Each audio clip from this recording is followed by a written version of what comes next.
TV shows, blockbuster movies, and originals. Download the app now.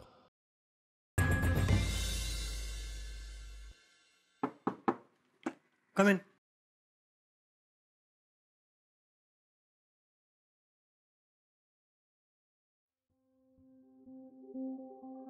काल जे झालं त्यामुळे मला माझाच राग आलाय. कसं ना समीर, आपण जेव्हा रागात असतो तेव्हा आपली थॉट प्रोसेस थांबते.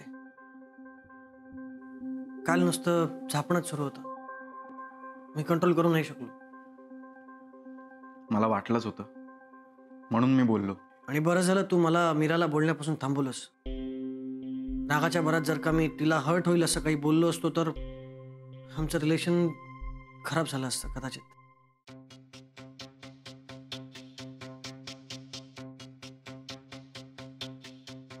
मीरा, काल जे झालं ते बरोबर नाही झालं. माझ्या काल लक्षात आलं की मी जरा ओव्हर रिॲक्ट झालो होतो. पण तुम्ही माझी पण बाजू समजून घ्या ना.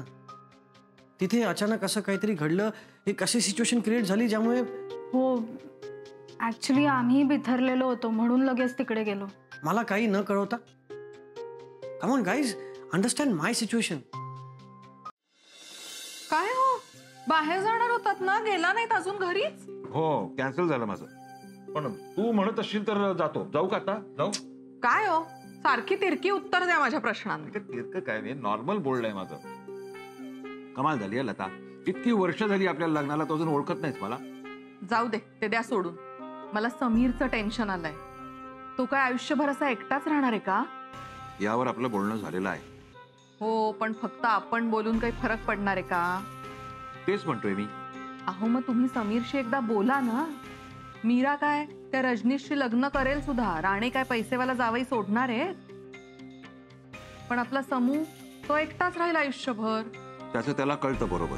काय कळतं? मेनकाला नाही म्हणून त्यांनी खूप मोठी चूक केली आहे.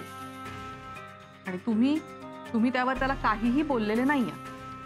त्याला बोलून काहीही उपयोग नाही. त्याचा त्याने निर्णय घेतलेला आणि आता तो मच्युअर्ड, त्यामुळे सारखं सारखं बोलण्याची गरजच नाही. ठीक आहे, पण नंतर असं नको वाटायला की आई वडील म्हणून आपण कमी पडलो, आपण काहीच करू शकलो नाही त्यावेळेला. नाही, नंतर आयुष्यभर ही सल बोचत राहील. जाऊ दे. खरंच समीरचं खरंच काही नाही झालं तर तो सर्वाईव्ह करू शकेल की याच्यामुळे खचून जाईल? आणि तसं झालं तर मला बघवणार नाही ते.